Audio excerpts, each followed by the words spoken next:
Hey, assalamu alaikum, alaikum salam. How you guys doing? Hope you guys are doing great. I'm trying. I am. I wanted to touch on a little bit on a hard and sensible topic.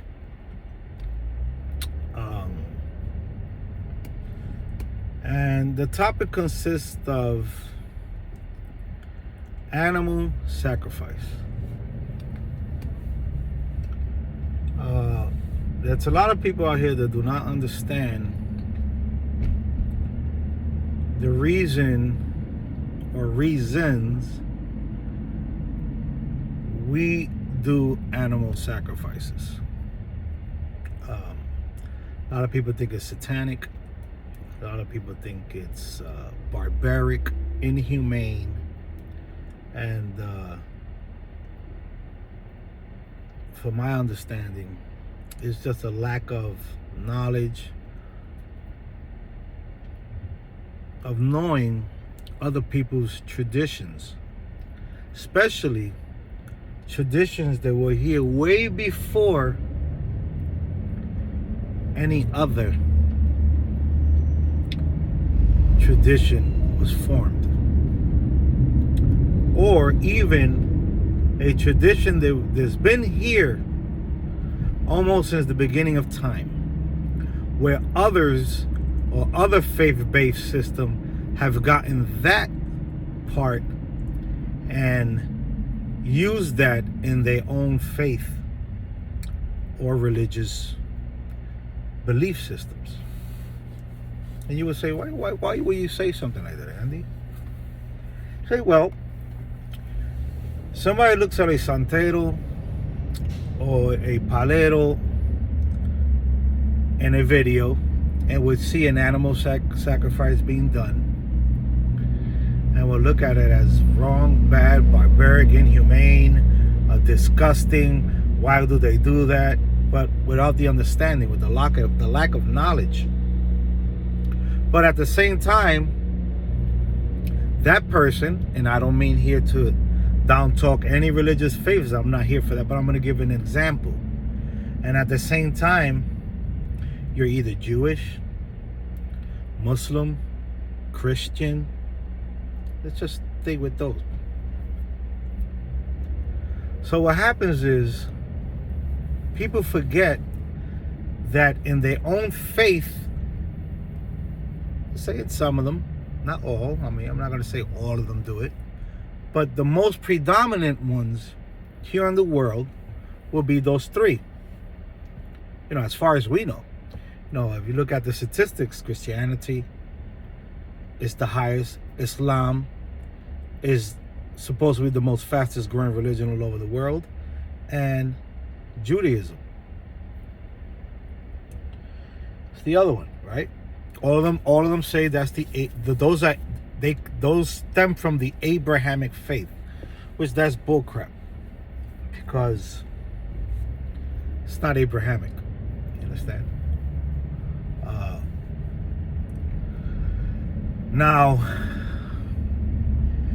let me give you an example. See, because sometimes, well, most of the times, if you see the little talks I had or the little videos I had put out, I try to give a little example.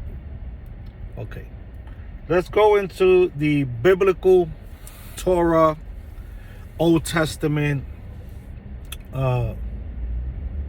where we find the Most High God telling Abraham that he has to sacrifice his son. And when we keep reading and we keep progressing down in the verses, we come to the conclusion that Abraham goes to sacrifice his son, and he is stopped. And he was given a ram or a lamb to sacrifice instead of his son. So he sacrificed it, right? A lot of people say that God tested him, or that it says that was a test for him to see the faith that he had in God. That he knew that God out of stones would bring his son back if he wanted to. Okay. Let's pass beyond that.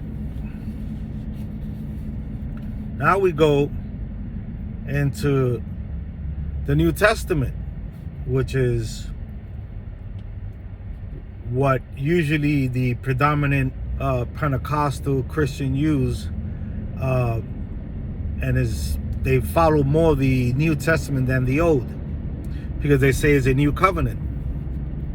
And listen here carefully, with all due respect, I'm not down talking Christianity, Judaism, Islam. I'm only saying what I have read and what I see.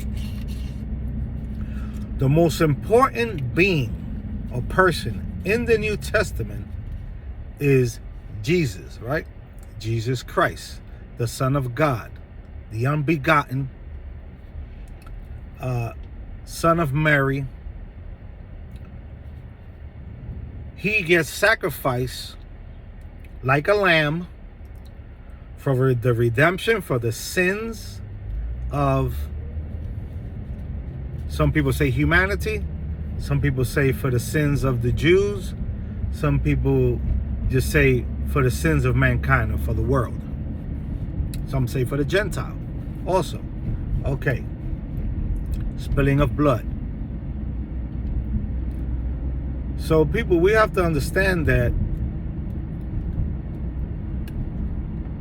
sacrifice always has been something that's been used as a form of making a pact, making a contract, as a form of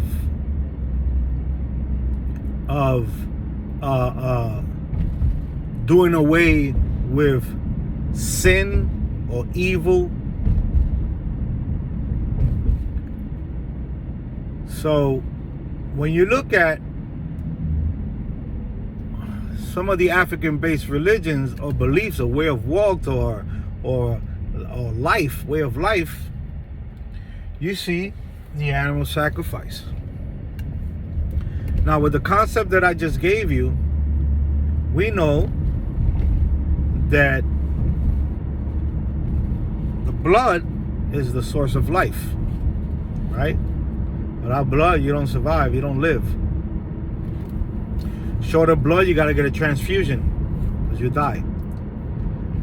And not only because it's blood, it's also the energy, the life that it has, that it produces.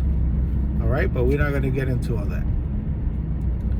So now we got to be very conscious and be very careful of how we speak about other people's faith or way of life or traditions, just because we see it in a way that we don't understand it.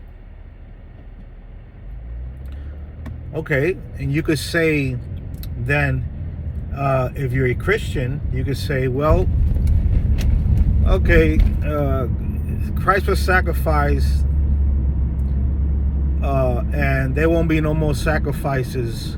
All you have to do is accept it, and your sins will be forgiven. Some believe that, respectfully, I'm saying, and that's great, and that's good.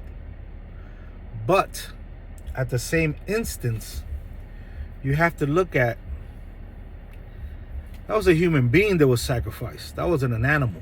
There wasn't no animal that was replaced for him like God replaced an animal for Abraham. No, this time it was a human being who died. Because we have some denominations that believe that was a walking God, meaning it was the flesh was of a human, but the Spirit of God was in him and dwelled in him, and he came down. Some don't. I'm not going to lie. Some Christians don't believe that, but a lot of them do. So now we're talking about a human sacrifice, not an animal sacrifice. Okay. That's something that we don't do. We don't sacrifice no humans. We would look at that as barbaric. How could God sacrifice a human being to us? That would look wrong and bad and like it's like mind-boggling. But we have to respect people's faith. We have to read. We have to try to ask questions. We have to try to understand, what is it about?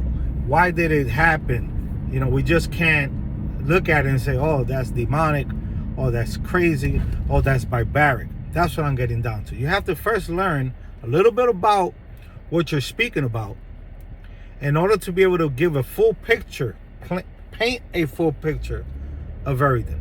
You just can't go by what you see, what you hear. You got to investigate.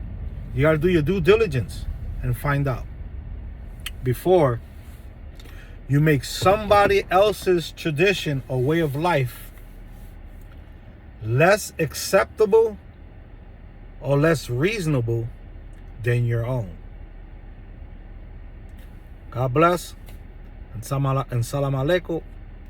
Have a great day.